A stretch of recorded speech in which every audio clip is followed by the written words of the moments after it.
جی السلام علیکم۔ وعلیکم السلام۔ کیا نام ہے آپ کا؟ ثنا۔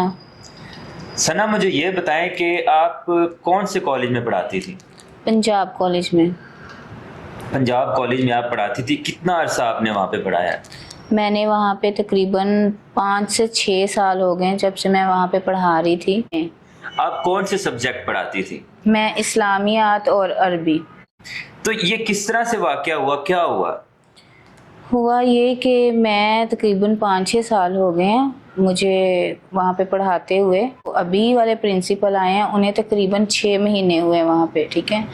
تو وہ جب سے آئے ہیں وہ ہر بار انہوں نے میری، جب بھی میں نے پاس سے گزرنا یا کہیں بھی بیٹھے ہونا، میں اپنے ان کی کلاس میں ہوں، سبجیکٹ پڑھا رہی ہوں، تو انہوں نے ایسے ہی میری کلاس میں گھسانا، ایسے ہی جان بوجھ کے، یعنی کہ کوئی نہ کوئی بہانہ کر کے، جی میرا کوئی بک رہ گئی ہے اس روم میں آپ کی الماری میں، یا کچھ نہ کچھ ایسے بہانہ کر کے آنا، اور وہاں پہ آتے ہی کہنا جی آپ کی آنکھیں بڑی خوبصورت ہیں، اور کبھی کہنا جی ماشاء اللہ، کبھی کچھ۔ میں نے بہت اگنور کیا، میں نے کہا جو بھی ان کا فیل یہ اپنے تک رکھیں، مجھے کچھ لینا دینا نہیں ہے۔ ایک دن انہوں نے اتنی بدتمیزی کی کہ وہ کہتے ہیں کہ آپ یہاں پہ کیوں ہر ٹائم نقاب کرتی ہیں، یہاں پہ اور بھی تو اتنی بچیاں ہیں، یہ بھی تو آخر کسی کی عزت ہے، یہ تو نہیں نقاب کرتی، یہ تو ایسے ہی گھومتی ہیں۔ اور انہوں نے بلکہ مجھے گائیڈ کرنے کی کوشش کرنا کہ یہ آپ کس دور میں جی رہی ہیں، یعنی کہ مانا کہ اسلام میں پردہ ہے لیکن یہ آپ ہر ٹائم ہی پردہ رکھتی ہیں۔ میں نے انہیں سمجھایا کہ بھائی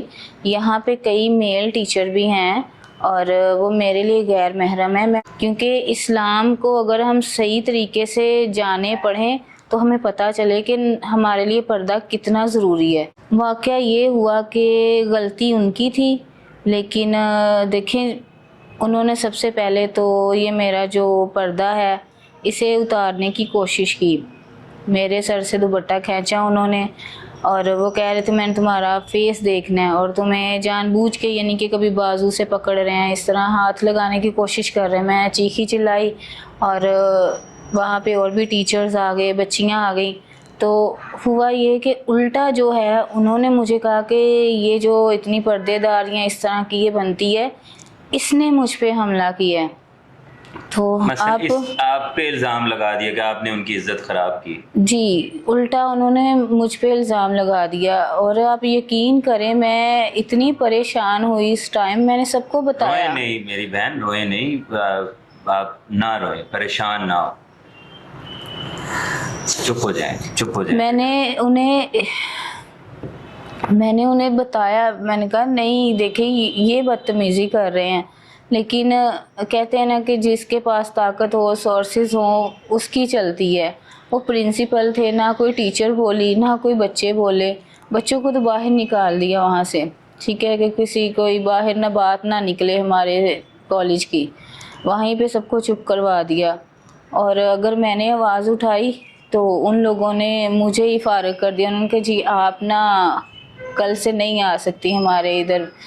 میں نے کہا غلطی میری نہیں ہے، غلطی جن کی ہے آپ ان سے کچھ بھی نہیں کہہ رہے، یعنی کہ وہ آزاد گھوم رہے ہیں وہ ویسے ہی، کیونکہ وہ پرنسپل ہیں، کوئی ٹیچر بھی نہیں ان کے خلاف بولی، کوئی بچوں کا تو کوئی قصور ہی نہیں، بچوں کو انہوں نے کہا کہ بھائی چھٹی ہے آپ جائیں سب لوگ گھروں میں، بلکہ سارا بند کر دیا وہ اس ٹائم کالج۔ بہت کوشش کر رہی ہوں کہ میری جاب دوبارہ بحال ہو جائے، یہ بہت مشکل، میں نے اتنی محنت سے میں نے یہ پڑھائی کی ہے، اتنی مشکل سے میرے والد صاحب نے مجھے یہاں پہ جاب لگوائی ہے۔ کوئی اوورسیز پاکستانی، کوئی اچھا انسان، نیک انسان آپ کو نکاح کی دعوت دیتا ہے تو آپ نکاح کریں گی؟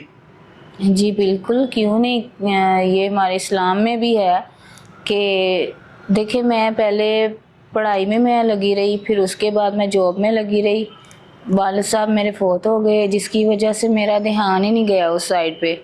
تو ابھی آپ کی والدہ زندہ ہیں؟ جی ہاں۔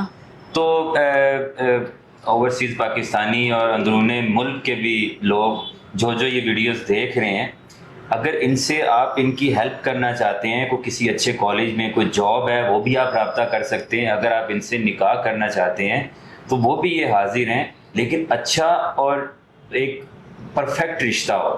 دوسرا یہ مجھے بتائیں کہ شوہر کس طرح کا ہونا چاہیے؟ شوہر اس طرح کا ہو جو کہ ہمارے اسلام پہ چلے، جس طرح کہ اسلام پہ چلنے کا حق ہے، کوئی اس کی غلط ڈیمانڈس نہیں ہونی چاہیے اور نہ ہی ہم لوگ پوری کر سکتے ہیں، کیونکہ میں ایک غریب فیملی سے تعلق رکھتی ہوں۔ میں یہ کہوں گا کہ آج کے دور میں ایسی ایماندار اور ایسی باحیا لڑکی ملنا بہت ہی مشکل ہے۔ اور دوسرا یہ چیز ہے کہ جو بھی رشتے کے لیے رابطہ کرتے ہیں، دیکھیں یہ بھی ہماری عزتیں ہیں، ہماری بہنوں کی طرح، ہماری بیٹیوں کی طرح، یہ وقت کی ستائی ہوئی ہوتی ہیں لڑکیاں، تو خدا را ان کا مذاق مت اڑایا کریں۔ آپ جنہوں نے جو سیریسلی نکاح کرنا چاہتے ہیں، جو ٹائم پاس نہیں ہے، یا جو مثلا فضول میں ان کا ٹائم یا میرا برباد نہیں کرنا چاہتے، تو وہ لوگ رابطہ کیا کریں، اور رابطے کے لیے اسکرین پہ دیے گئے نمبر پہ رابطہ کریں۔ اس کے ساتھ ہی مجھے اجازت دیں، اگلی ویڈیو میں دوبارہ حاضر ہوں گا، تب تک کے لیے اللہ حافظ۔